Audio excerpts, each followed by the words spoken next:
The next day, Mr. Richard came to see Ronald. I want you to go to the docks and take a train of general goods to the top of Highland Valley Mountain on the Clinchfield Highland Valley Railroad. Sure thing, sir, but am I going to be away for long? Just for tonight, but please be careful out there, said Mr. Richard.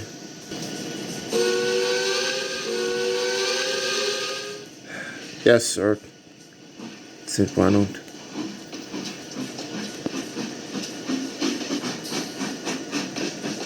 But little did he know, Daniel made a plan with his crew to play a little trick on him. But when Ronald arrived at the docks, only half of the load was loaded onto his freight cars. We'll stop by at the pump mill on our way to Highland Valley, said his engineer. Then let's go. Oh, said Ronald.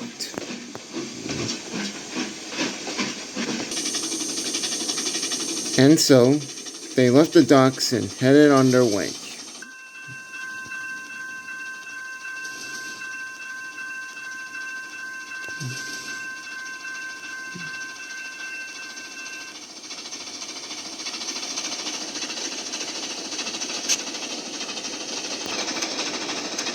As Ronald was steaming along, he kept thinking about Daniel's story. Haunted mountains, dense rubbish. It's as tame as a pet rabbit. Honestly, there's no such thing as ghosts.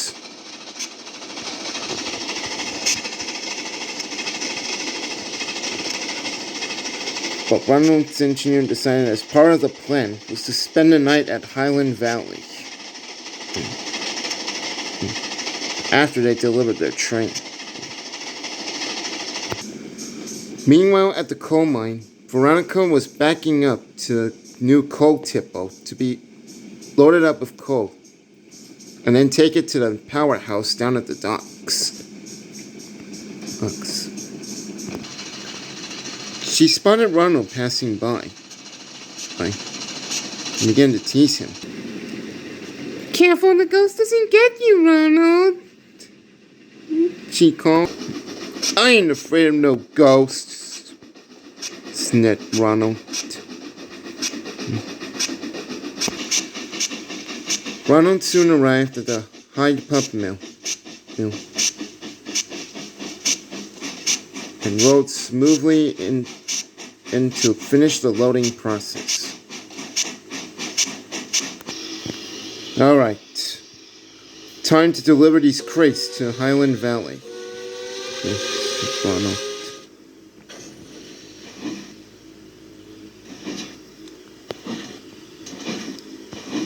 And he set off on his way.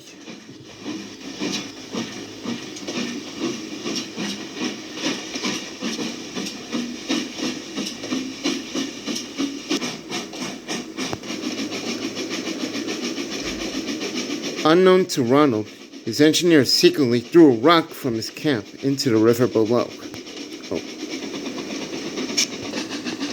Darkness fell, and the cold wind blew.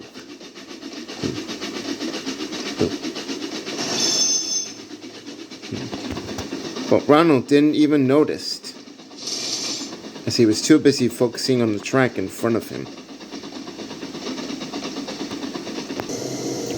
All the engines of the Clinchfield Highland Valley Railroad were fast asleep in the roundhouse.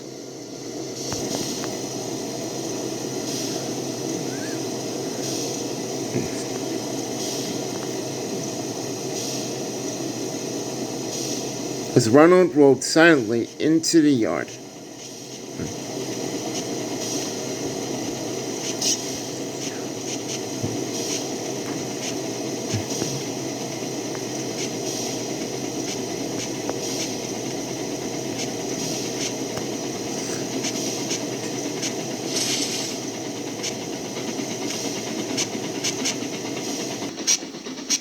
Hopefully I can make it home without waking those engines up in the morning, Ronald said to himself.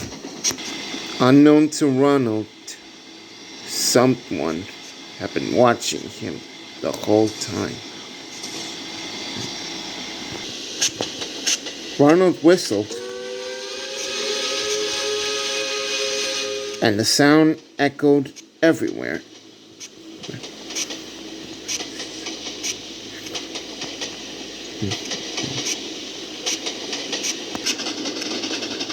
It sure is dark out here, said Ronald nervously.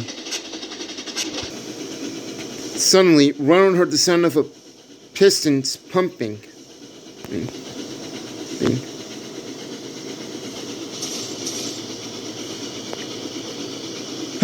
Hello?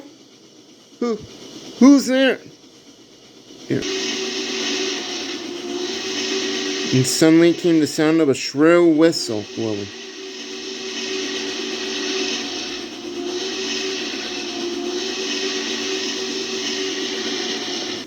Then Ronald saw what was puffing towards him.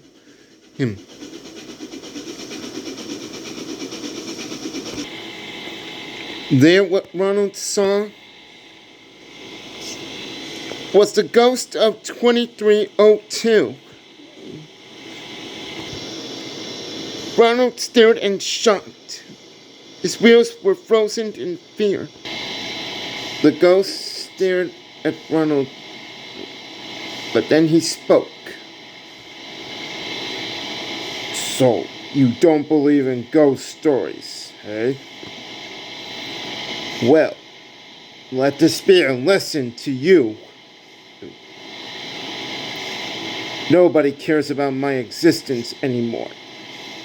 And you'll say I was nothing. But now I will make all of them suffer for what I have felt. Mark my words. You will soon see that I still exist. One of these days, you'll soon learn. The spirit let out a loud blasphemous whistle.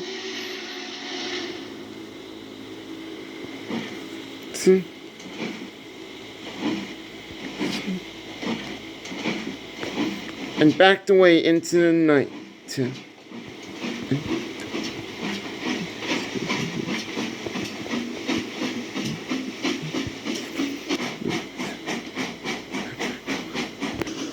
Ronald was completely speechless.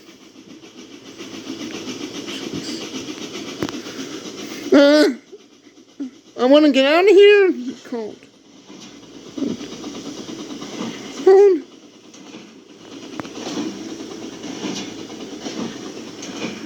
Ronald steamed off the bridge to deliver his train and get out of Highland Valley as quickly as he could.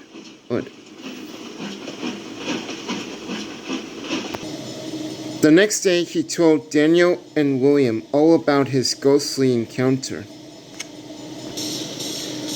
Well, maybe you shouldn't have doubted my ghost story all about him, Ronald. I said I was sorry, but I didn't know you were telling the truth. Perhaps there might be a way to help 2302 move on in peace before he starts his reign of terror on our railroad. Well, we better do something about it quickly before it's too late, said Daniel. I'd like to help, Daniel, said William, but I've got to deliver this train to Kansas City. I'll see you all later.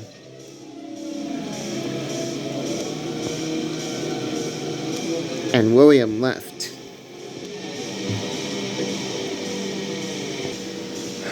There's gotta be a way to help that ghost, Ronald said to himself.